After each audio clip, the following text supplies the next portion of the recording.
Get you over to Chief Meteorologist Adam Epstein. Adam, obviously we've been talking a lot, not just about the avalanche that happened at Palisades, Tahoe, but because of the snow, which obviously a decent amount of it was part of the causal factor of that. Right. So they're going to take some time to determine exactly what caused that avalanche. Yeah. But I have a pretty good feeling I know what it's going to end up being. There are two different types of avalanches, two main types, really. One of them is called a loose snow avalanche. It originates from a single point. That's what you see on the top row here.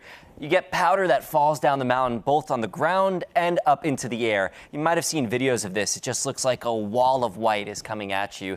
This takes the full depth of that snowpack and just slides it down. This happens when you have very dry powder in extremely cold conditions. It doesn't get any traction, so it just starts tumbling, picks up momentum, and falls down. Skiers can initiate that. Then there's slab avalanches, and these avalanches are more common and they're more dangerous. In fact, they have a deadly reputation.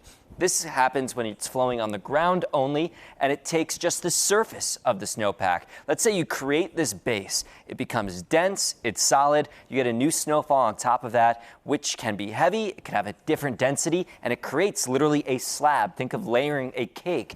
And that slab just slides off. So this can happen when you have new snowfall. It can happen when you have rain that creates a layer of ice and then snow on top of that. Wind can blow some loose snow, create its own layer, and then skiers tend to be the ones that just hit it at the right spot, create that crack in the snowpack, then all of a sudden it starts sliding down. So we've had some new snow recently. Yesterday, just a few inches. It wasn't much, but it may have been enough. Today, it's been snowing almost nonstop up until this point. We're finally getting some dry air moving in too, but there's more snow down to Mono, Tuolumne, Alpine counties, and into the southern Sierra as the storm drops south. Winter storm warnings in effect until 1 a.m. However, conditions are going to improve now until then and into tomorrow morning, where by that time, Caltrans is very good at their job. The road should be clear and you should have an easier job or easier time going up and down the Sierra. Here's tonight and into tomorrow morning. 8 o'clock in the morning, we're sunny. There's a little breeze that should help disperse any fog.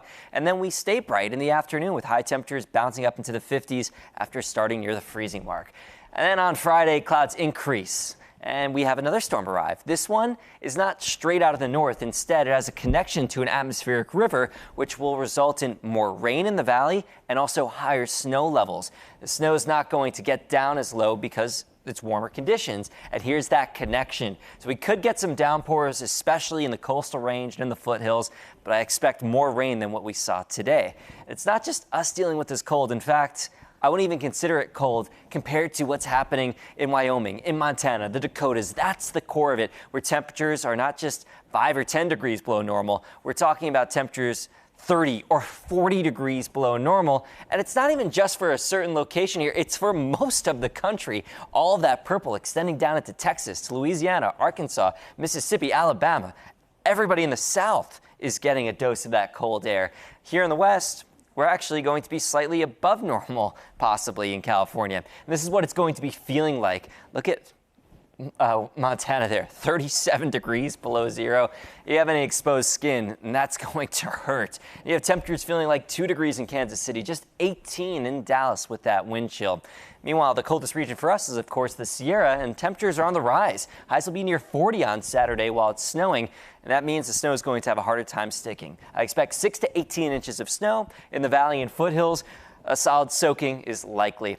So overnight, we're dropping down to the freezing mark, and then we're there again Thursday night, but that's as cold as the valley is going to get. The highs do bounce up into the 50s each day. Saturday, a high of 50. Sunday, the storm exits. We dry out. We'll stay dry Monday and Tuesday, and then maybe have some showers by Wednesday. Eric, back to you.